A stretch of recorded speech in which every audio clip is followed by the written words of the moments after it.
السلام عليكم ورحمة الله وبركاته. أهلا بيكم معايا في فيديو جديد من وي. فيديو النهاردة إن شاء الله هشرح فيه معاكم طريقة عمل مربع جديد من موديلات ايكيا لعمل مفرش للسرير أو بطانية للبيبي، وممكن كمان نكون منه شال مستطيل، وممكن كمان نكون منه سجادة للأرض. أتمنى يكون سهل وبسيط عليكم وكمان ينول أعجابكم. بسم الله الرحمن الرحيم. مربعنا النهاردة أو مفرشنا النهاردة بنشتغل فيه في المربع الواحد بلونين. تقدري تختاري أي لونين انت حباهم مع بعض. طبعا اكتر لونين مشهورين في مربعنا او مفرشنا النهارده هو الابيض والاسود، واحنا عارفين ان موديلات كتير من موديلات ايكيا بتعتمد على اللون الابيض والاسود. بسم الله الرحمن الرحيم. بنشتغل مع بعض بخيط صوف متوسط السمك زي ما احنا شايفين مع ابرة رقم 3.5 ملم. اعتقد كده واضح الابرة. في البداية ببتدي اكون دائرة سحرية. بنبتدي طبعا اللونين بنشتغل فيهم مع بعض، يعني الاتنين بيكونوا معايا وانا شغالة مع بعض. بسيب مسافة من الخيط واكون دائرة سحرية على 2 من الاصابع، الف الخيط وارجع للخلف واجي تاني للامام. الخيط مش جنب بعضه، لا عكس بعضه بشكل حرف الاكس، وبرجع تاني من نفس المكان للخلف. بلف ايدي الناحية التانية. هنا تكون عندي حلقتين، بنزل تحت الحلقة الاولى وبسحب من تحتها الحلقة التانية، وبلف ايدي الناحية التانية واحدة واحدة بخرج الخيط من على ايدي. بتأكد ان طرفين الخيط داخل الدائرة السحرية زي ما احنا شايفين. طرف خيط البداية بنحافظ عليه يقفل لنا الدائرة السحرية في النهاية، اما طرف الخيط المتصل بالبقرة او الشلة ببتدي ارفعه على ايدي عشان اشتغل. قبل ما اشتغل داخل الدائرة السحرية لازم اقفلها. بيكون عندك على الابرة حلقة. بسم الله الرحمن الرحيم. بلف الخيط واخرج منها بغرزة سلسلة.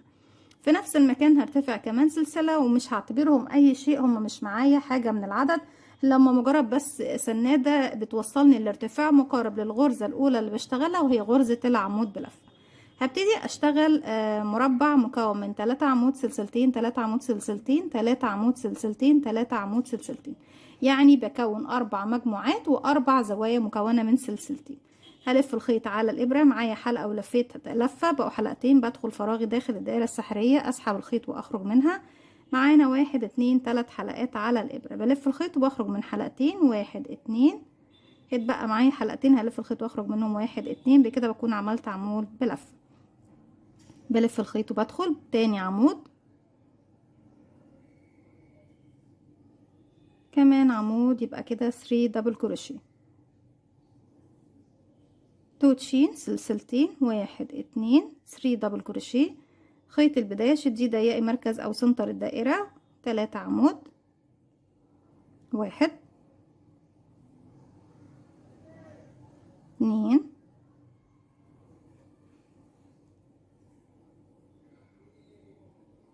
3. 2 سلسلة، 3 عمود، 1 2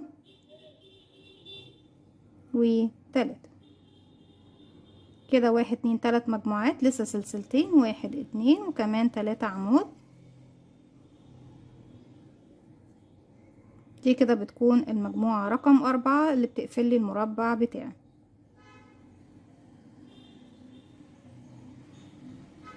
سلسلتين وكده كمان الزاوية رقم 4. خلاص. خيط البداية بشديه كويس، اقفلي مركز الدائرة، وكده خلاص تحول الشكل من دائرة الى مربع. هبتدي اروح لاول عمود عندي اشتغلته، اقفل فوق منه بغرزة منزلقة، وهبتدي اضيف اللون الجديد ونشتغل. بس واحنا بنضيف اللون الجديد لازم في المكان ده بشتغل العمود بلفة، اللي هو بيكون اول عمود من التلاتة اللي عندي تحت. تمام يا بنات؟ باخد معايا بقى خيط البداية. معلش نرجع تاني، ناخد معانا خيط البداية في الخلف، هضيفه معايا على الابرة وبسحب بغرزة منزلقة سليب ستيتش. هبتدي ارتفع سلسلتين، 1 2، وزي ما قلنا مع بعض هما لا شيء، مش بعتبرهم من العدد. هلف الخيط في نفس الفراغ، بدخل هسحب الخيط وهخرج. معايا 1 2 3 حلقات، هسحب الخيط واخرج من حلقتين. الحلقتين الباقيين هبتدي اغير فيهم للون الجديد. بسيب مسافة بسيطة من الخيط والف الخيط حلقة على الهواء، وبدخل اقفلها عقدة بداية. اسحب الخيط واخرج من الحلقة واشد الخيط، بقفل عقدة بداية. بسحب الحلقة بلون جديد من تحت الحلقتين الموجودين عندي على الابرة. هبتدي الخيط اللي هو باللون اللبني هخليه في الجانب ده، والخيط الابيض لما هسيبه هخليه في الجانب ده، يعني الخيط اللبني يسار والخيط الابيض في جهة اليمين. هبتدي اشتغل عمود بلفة باللون الابيض فوق العمود اللي في المنتصف، عمود بلفة ابيض واحد، يعني في نهاية العمود ببتدي اغير اللون للون التاني. بدخل اسحب الخيط واخرج، معايا 3 حلقات، هسحب من حلقتين وهخلي الحلقتين التانيين، قلنا هنسيب الابيض في الجهة دي، لكن وانا بسيبه بيكون معايا ايه يا بنات تحت مع الخيوط الزيادة دي كلها. هسحب بقى الخيط الجديد من الحلقتين الموجودين عندي، بتظبطي طول الغرزة بتاعتك. ارجع اشتغل باللون اللبني والابيض معايا في الخلف، بشتغل عليه يعني بدخل تحت حرف الفي ومعايا الخيوط كلها على الابره عشان اخفيها معايا، وبسحب كمان اللون الابيض التاني معايا. بشغل فوق العمود رقم 3 هنا عمود، وفوق الزاويه هشتغل عمودين سلسلتين، عمودين بنفس اللون الازرق. 1 2 1 2، بحيث المجموعة عندي هنا بقت كام يا بنات؟ 1 2 3 باللون الازرق، وهنا 1، وفي الزاوية لما بشتغل فيها 2 عمودين سلسلتين عمودين بيكون معايا عمودين هنا كمان يبقوا 3، يبقى كده كل مجموعة فيها 3 باللون الازرق. كده 1 2 اللي هم اعمدة الزاوية، عمودين سلسلتين عمودين. هرجع العمود الاول بشتغل عليه عمود باللون الازرق، لكن في نهاية الحلقتين بتوعه بسحب اللون الجديد، يعني بلف الخيط واخرج من حلقتين، هسيب الازرق في الجهة دي، هسحب تاني اللون الابيض والازرق في الخلف، كله في الخلف عندي زي ما احنا شايفين. بسحب الخيط واخرج، اظبطي طول الغرزة عشان ما تبقاش الحلقات ايه سايبة، وارجعي اشتغلي على العمود اللي في المنتصف، عمود بلف ابيض، بدخل اسحب الخيط واخرج، اسحب من حلقتين، واخر حلقتين هرجع تاني اسيب الابيض، بس انا برضك سحبه معايا في الخلف. تمام، واسحب اللون الازرق من تحت اللون الابيض من الحلقتين الباقيين عندي على الابره. اخر عمود بيكون باللون الازرق، عمود داخل الزاويه عمودين سلسلتين عمودين، 1 2 1 2 سلسلة، كمان 2 دبل كروشيه، 1 2 1 دبل، عمود بلفة 1، وفي اخر العمود ببتدي اغير اللون للابيض. خيط البداية خلاص قرب يختفي معانا زي ما احنا شايفين، وانا بشتغل العمود الابيض الاحظ ان في اخر حلقتين منه بغير للون الجديد. دايما تكوني ماسكه الخيوط كلها بالاصابع اللي عندك تحت هنا. عمود باللون الازرق داخل الزاويه عمودين سلسلتين عمودين، وبكرر بقى الجانب ده كله زي ما اشتغلنا، عمودين سلسلتين عمودين، عمود ازرق، في نهايته بغير للون الابيض وارجع عمود ابيض، وفي نهايه العمود برجع تاني للون الازرق، ارجع اشتغل عمود ازرق، وفي الزاويه اشتغل عمودين سلسلتين عمودين باللون الازرق، وارجع لكم تاني نكمل مع بعض السطر الجديد. رجعت لكم تاني كده خلاص خلص السطر معايا، لكن نلاحظ حاجه يا بنات ان في السطر ده هبتدي اول عمود هبتدي اشتغله هيكون عمود باللون الابيض، بمعنى ان اخر عمود اشتغلته يعني اشتغلت عمودين سلسلتين عمودين باللون الازرق، لا هرجع الحلقتين الاخيره وهسحب اللون الابيض من الحلقتين الباقيين، وهبتدي اسحب الخيط الازرق في الخلف كده، وهقفل فوق اول عمود بيقابلني بدخل تحت حرف الفي، وبعد كده بسحب معاه كمان خيط اللي انا بسحبه التاني، وبسحب بغرزة منزلقة زي ما احنا شايفين بالشكل ده. ليه؟ لان انا محتاجة ان انا في السطر الجديد ابتدي باللون الابيض. مكان الترتيب عندي المكان هنا ايه بيقول ان انا هبتدي باللون الابيض، لان مش ببتدي من عند الزاوية، انا ببتدي من نفس المكان اللي انا بختم فيه.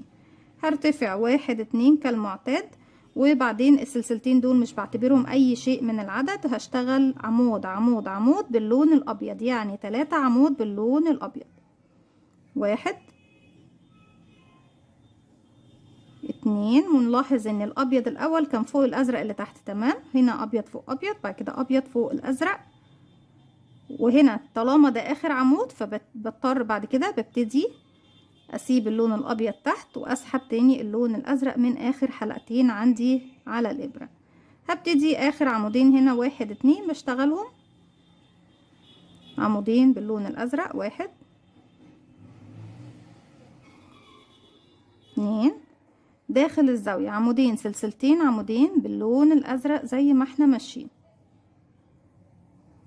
1 2 1 2 سلسلة. اصبح المجموع معايا كام؟ 1 2 3 4 بالازرق و3 بالابيض. هرجع تاني عمودين في نفس الزاوية، 1 2 العمودين اللي بعد الزاوية باللون الازرق، 1 كمان 1 وفي نهايته بغير للون الابيض، بسحب من حلقتين باللون الازرق وارجع اسيب الازرق تحت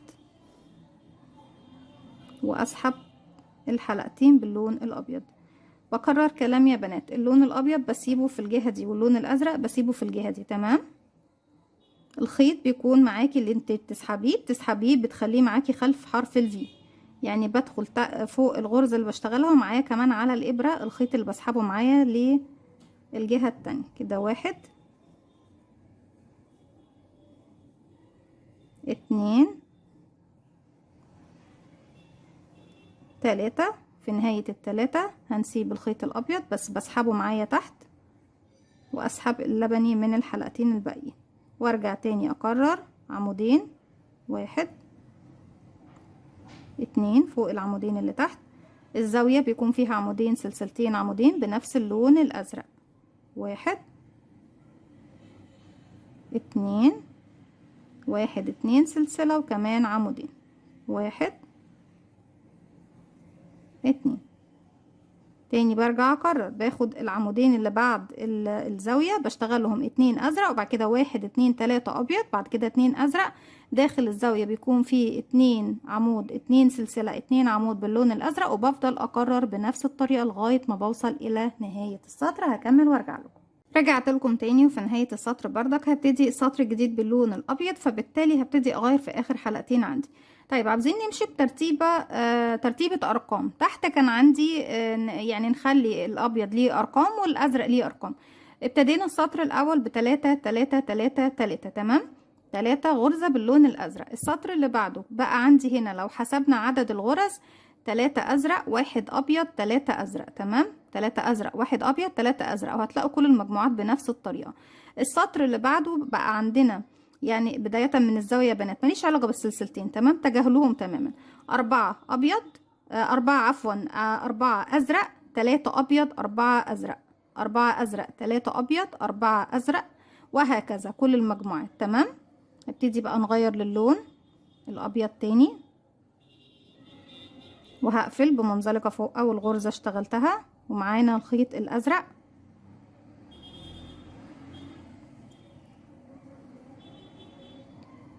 ارتفاع سلسلتين وبشتغل عمود بلفة باللون الابيض واغير في نهايته للون الازرق. هسحب من حلقتين هسيب الابيض وارجع للون الازرق. نشتغل عمود 1 بس باللون الازرق، هرجع تاني للون الابيض، عمود باللون الابيض زي ما احنا شايفين، والعمود اللي بعده كمان باللون الابيض. برجع للون الازرق. هنا فاضل لي كام عمود؟ 1 2 3 بشتغلهم باللون الازرق، 1 2 3.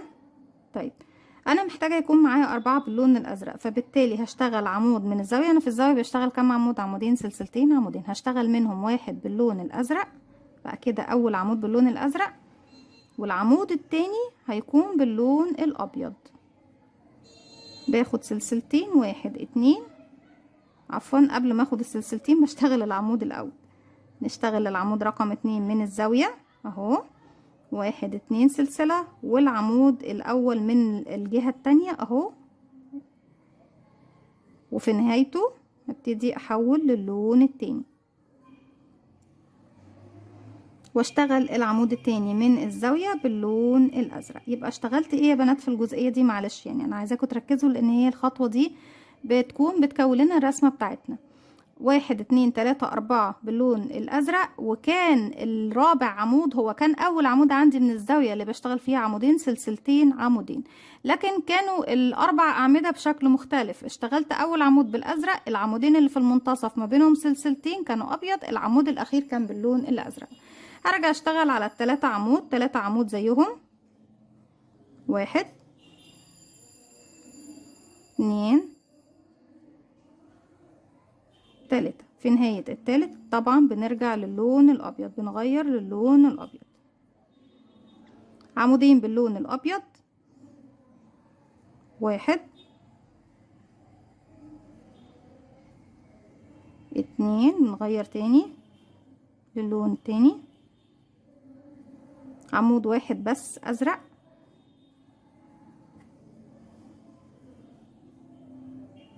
تاني عمودين ابيض. 1 2. ونرجع للون التاني.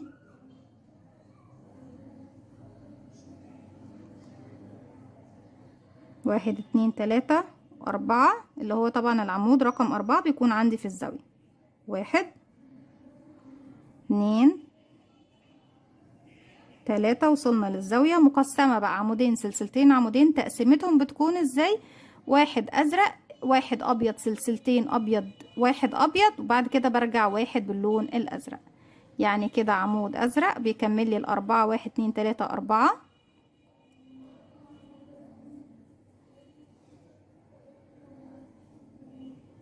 عمود ابيض، سلسلتين، عمود ابيض زي ما احنا شايفين.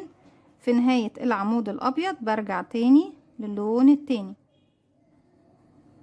ونشغل العمود الاخير من الزاوية باللون الازرق، وبكرر بقى لغاية ما بوصل لنهاية السطر. ترتيبة الالوان في السطر ده بيكون عندي 4 1 ابيض، 4 ازرق، 2 ابيض، 1 ازرق، 2 ابيض، 4 ازرق، 1 ابيض، سلسلتين، 1 ابيض، وبكرر لغاية نهاية السطر بنفس الطريقة. هكمل وارجع لكم.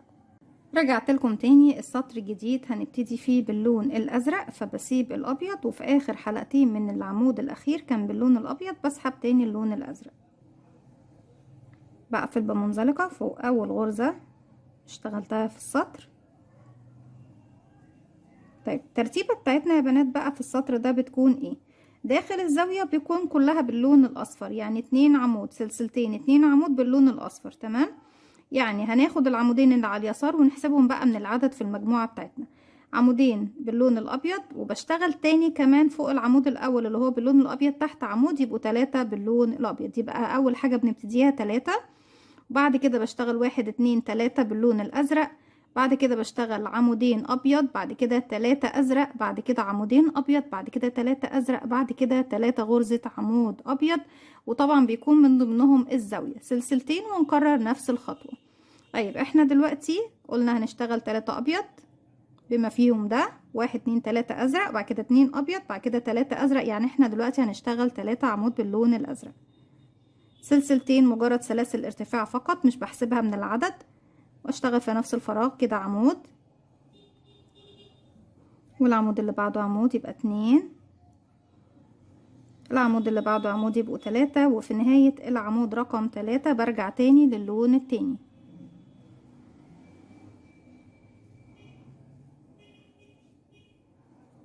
نرجع نشتغل 2 عمود ابيض، 1 2، برجع للون الاخر، 3 عمود باللون الازرق، 1 2 3. نحول للون التاني، عمود باللون الابيض. هتقابلني الزاوية كلها باللون الابيض، عمودين سلسلتين عمودين، 1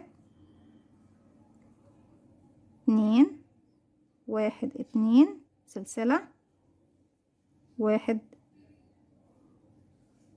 2 عمود. نرجع تاني نشتغل 1 عمود ابيض كمان علشان المجموعة معايا تكمل. احنا قلنا كام؟ 1 2 3. تمام.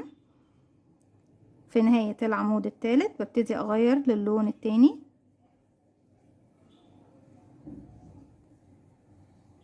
نشتغل 3 عمود ازرق، 1 2 3 ونحول،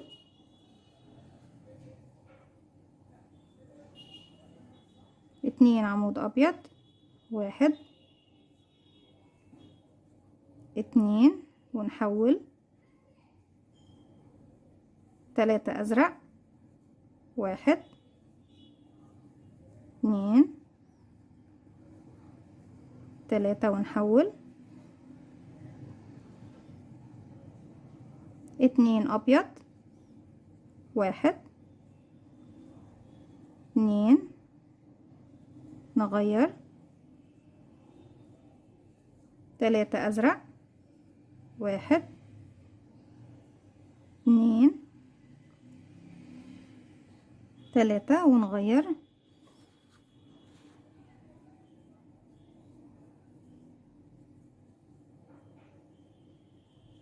1 وفي الزاوية نكمل العمودين الباقيين كده، 1 2 يبقى 1 2 3 1 2 سلسلة كمان عمودين، 1 2 العمود الثالث بيكون فوق اول عمود عندي من تحت، وبغير في اللون للون الجديد. بكرر بنفس الطريقة زي ما احنا شايفين، 3 ابيض 3 ازرق 2 ابيض 3 ازرق 2 ابيض 3 ازرق 3 ازرق، وبعد كده بتقابلني سلسلتين الزاوية. رسمتنا طبعا ابتدت تبان وتوضح معانا. هكمل السطر دوت وارجع لكم نكمل السطر الجديد مع بعض. رجعت لكم تاني، وترتيبة السطر الجديد في الزوايا بتكون عندي باللون الازرق. هنشتغل هنا 2 ازرق في الزاوية، وبعد كده 3 ابيض، بعد كده 4 ازرق، بعد كده 2 ابيض، بعد كده 1 ازرق، بعد كده 2 ابيض تاني، وبعد كده 4 ازرق 3 ابيض، وبعد كده 2 ازرق في الزاوية. بمعنى ان المكان اللي انا فيه هنا هيكون عندي، احنا هنا 2 ازرق، بعد كده 3 ابيض، بعد كده 1 2 3 4 ازرق، وبعد كده 2 ابيض، 1 منهم هيكون فوق العمود الاخير بتاعي، وبعد كده 1 هيكون فوق العمود اللي بعده. نكمل بس العمود ده ونقفل بمنزلقة كده. احنا خلصنا السطر بتاعنا طبيعي. 2 ازرق 3 ابيض، 1 2 3 4 ازرق، 2 ابيض، يعني فوق العمود اللي انا بشتغله ده هيكون عمود باللون الابيض، ونغير للون التاني. 1 ازرق،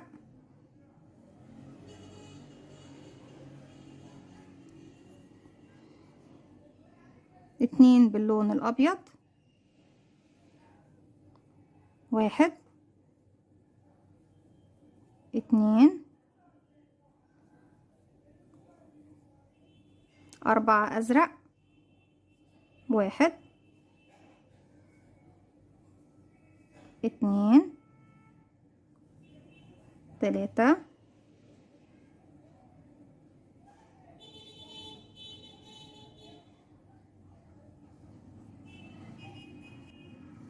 ايوه، لا احنا في عمود هنا ناسيينه، عفوا سامحوني، في فراغ هنا انا ناسيه كده. العمود التاني هنا انا كنت شغاله هنا، كنت حاسه فعلا ان في فراغ. 2 ابيض،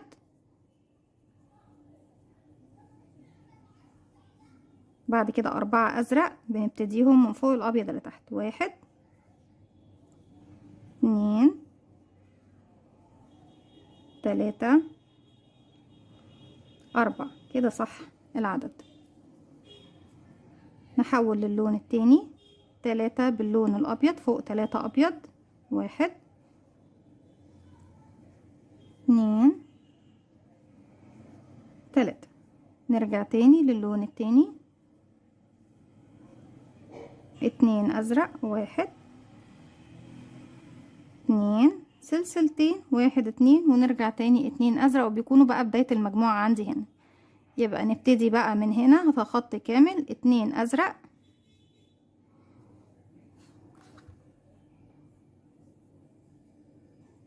3 ابيض، 1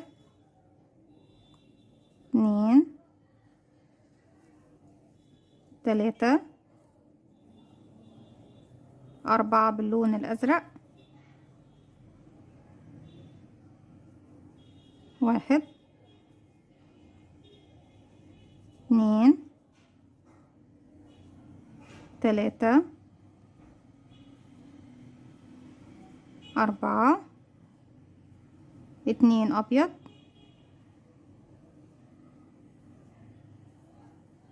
1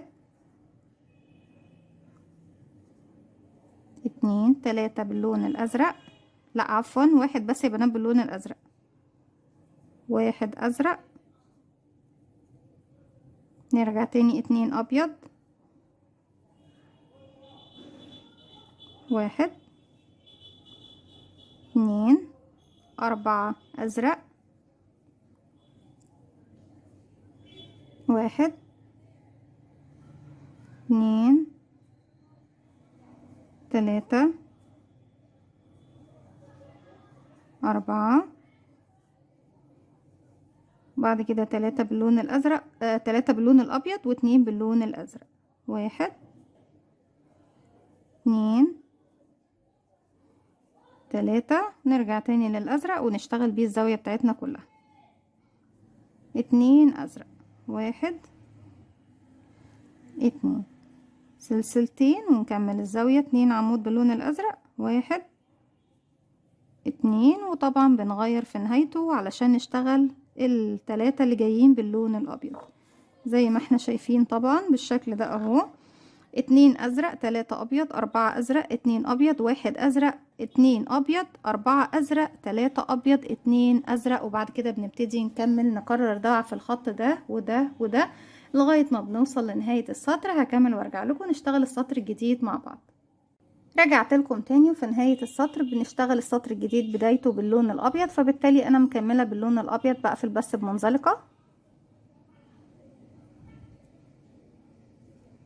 وهشتغل على ال3 غرز الجايين باللون الابيض 3 عمود كده. اول واحد فيهم كده 1 2 3، نغير 5 عمود باللون الازرق، 1 2 3 4 5. ونرجع للابيض 3 ابيض، 1 2 3. نرجع تاني للون التاني، 4 عمود باللون الازرق، عمودين على عمودين، والعمودين التانيين بيكونوا في الزاوية، 1 2 داخل الزاوية بقى، 3 4 سلسلتين الفاصل في الزاوية، بعد كده 2 عمود ازرق تاني داخل الزاوية، 1 2. وكمان العمودين اللي جايين باللون الازرق عشان يكونوا معايا البداية 4 عمود باللون الازرق، 1 2. واغير اللون، يبقى كده بداية المجموعة هنا 1 2 3 4. 3 ابيض، 1 2 3. وفي نهاية الغرزة الثالثة بنرجع للون التاني، 5 باللون الازرق، 1 2 3 4 5. 3 ابيض،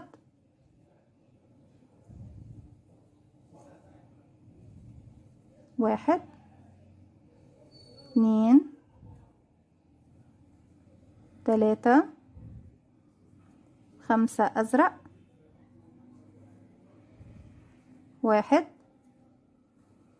2 3 4 5 3 ابيض،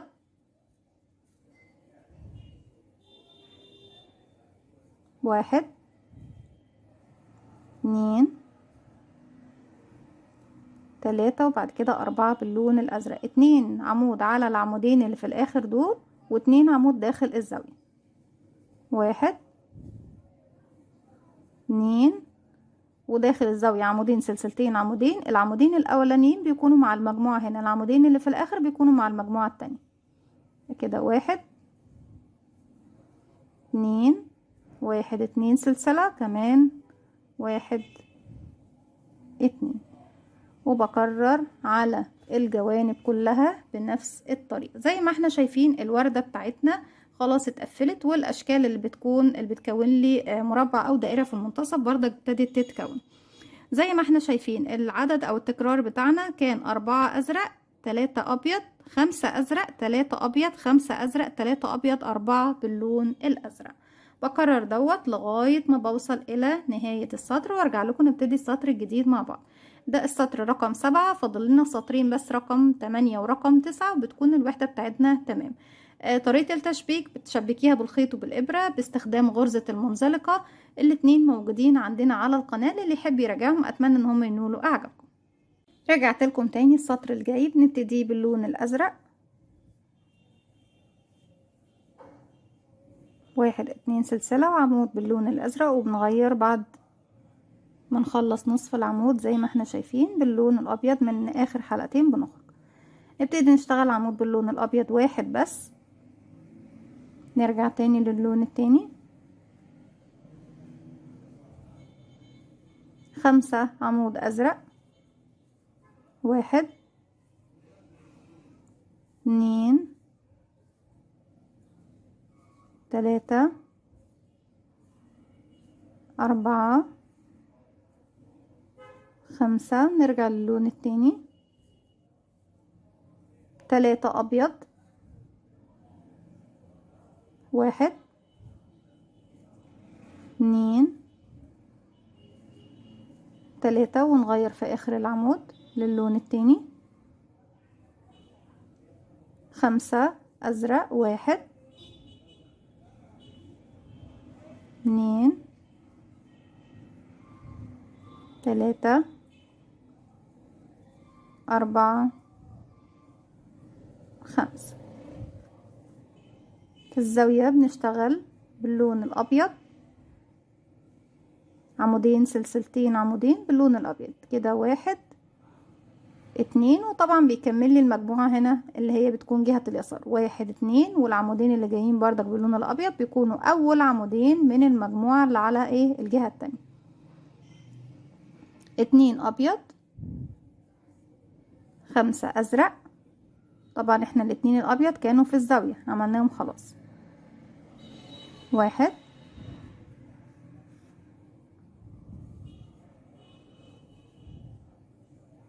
2 3 4 5. 3 ابيض، 1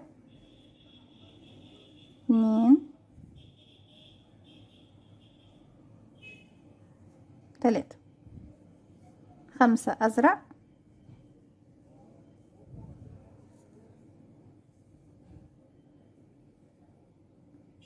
انا كده اشتغلت هنا 1 2 3 4 5 عمود واحد بس باللون الابيض.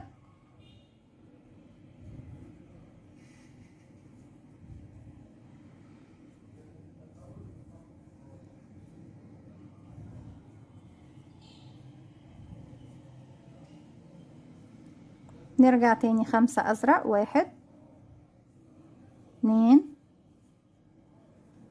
3 4 5 3 ازرق، 3 ابيض عفوا، 1 2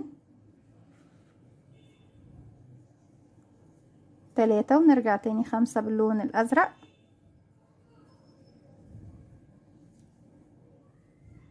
1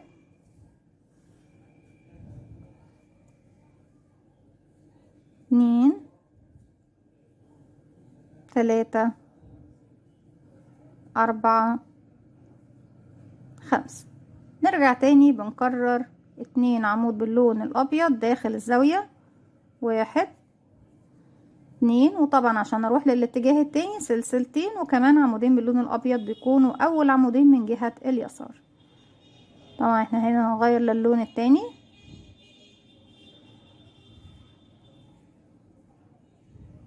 وابتدي اشتغل بنفس الطريقة. يبقى احنا كان الترتيب بتاعنا في السطر ده ازاي؟ بيكون عندنا 2 ابيض، 5 ازرق، 3 ابيض، 5 ازرق، 1 ابيض، 5 ازرق، 3 ابيض، 5 ازرق، 2 باللون الابيض. بكرر دوت على كل الجوانب بتاعتي لغاية ما بوصل لنهاية السطر، وارجع لكم نكمل السطر الجديد مع بعض. رجعت لكم تاني، نبتدي نشتغل. ترتيبة السطر اللي جاي بتكون بنبتدي 3 اصفر، بعد كده 7 ازرق، بعد كده 3 اصفر، بعد كده 9 ازرق، 3 اصفر، 7 ازرق، 3 باللون الاصفر. بمعنى ان احنا بنبتدي السطر الجديد بتاعنا باللون الازرق.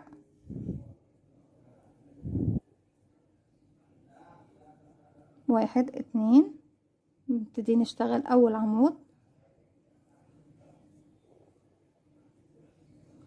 نعد العدد بتاعنا هنا 2 اصفر وواحد كمان اصفر يبقوا 3، بعد كده 1 2 3 4 5 6 7، بعد كده 1 2 3 باللون الابيض، 1 2 3 4 5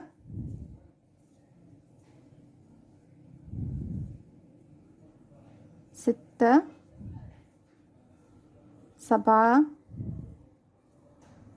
8 و9.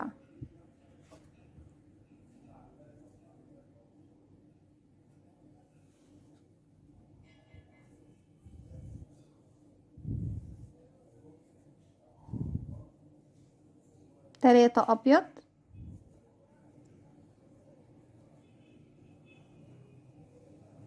2 3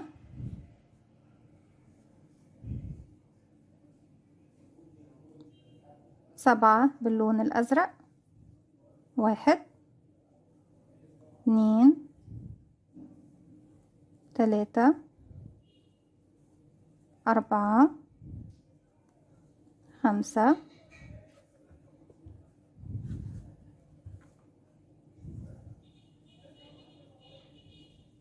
6 7.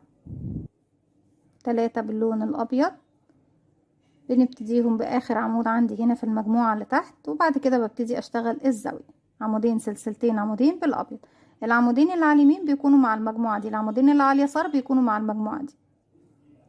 2 1 2، يبقى كده 1 2 3. نرجع نشتغل عمودين، 1 2، وأول عمود كمان يبقوا 3 زي ما احنا شايفين، لكن طبعا في آخر عمود منهم ببتدي أغير. يبقى بنبتدي تاني التكرار بتاعنا 3 7، كده 3 أبيض، 7 أزرق، 1 2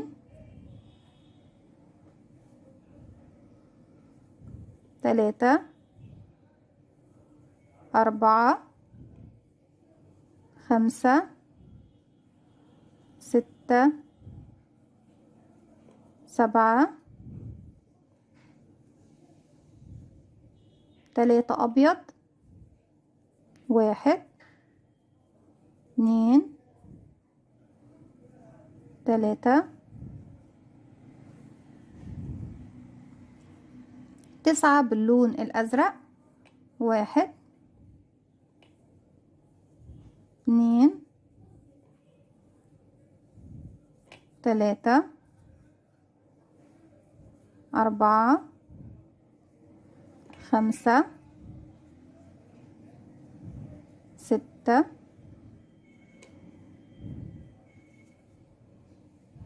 7 8 9.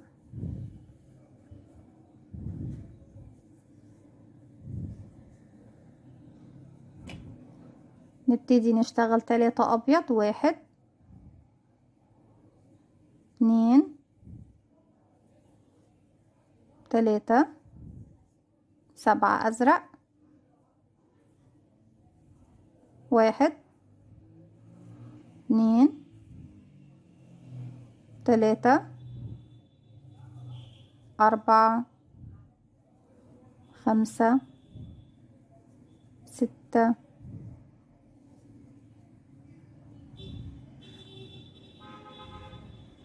و7.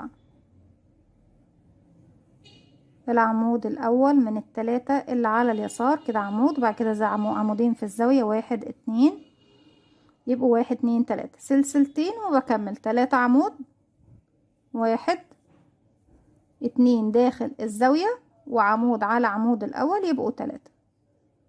وطبعا بغير اللون وابتدي اكرر بنفس التكرار اللي شرحناه مع بعض، ان في المرحلة اللي جاية ببتدي اشتغل 7 غرزة عمود باللون كده. خلاص بصوا السطر بتاعي الاخير بختمه بنفس الطريقة، بكرر ان بشتغل بعد كده 7 باللون الازرق، 3 ابيض، 9 ازرق، 3 ابيض، 7 ازرق، 3 ابيض، وبكرر على كل الجوانب لغاية ما اوصل لنهاية السطر بنفس الطريقة. بنشبك كل وحداتنا مع بعضها، بتكون وردة او زهرة مكونة من 4 بتلات زي ما احنا شايفين، وغير الشكل اللي بيتكون لي شكل مربع في المنتصف.